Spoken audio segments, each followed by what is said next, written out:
आज मैं आप सबको एक कथा सुनाता हूँ। एक दिन प्रातः एक व्यापारी अपने घर से निकला। घर से निकलते ही एक बिल्ली ने उस व्यापारी का मार्ग काट दिया। व्यापारी घबरा गया। वो फिर से घर लौट गया और शुभ घड़ी की प्रतीक्षा करने लगा। और जब वो पुनः अपने घर से निकला तब वो वाहन जा चुका था जिससे राजा तक पहुंचकर उसे भेंट देनी थी।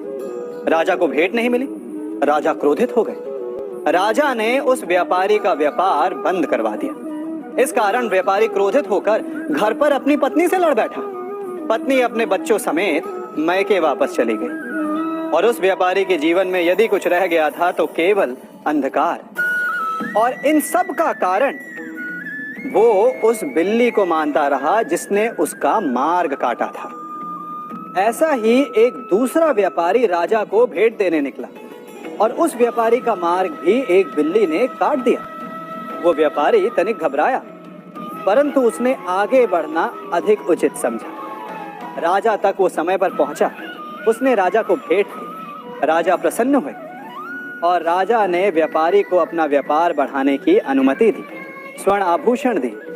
जब व्यापारी घर पर पहुंचा तो पत्नी को आभूषण और अपने बच्चों को देने के लिए वस्त्र थे उसके पास।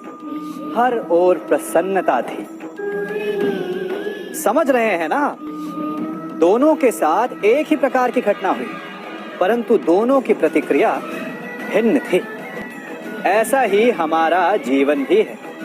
हमारे जीवन में प्रारब्ध का अपना स्थान है, परंतु उससे कई अधिक महत्वपूर्ण हमारी प्रतिक्रिया, हमारे सोच का प्रभाव है, क्योंकि यही हमारे जीवन को आकार देते हैं। इसलिए अपनी सोच को सकारात्मक रखिए। आपका जीवन सदैव आनंदमय रहेगा।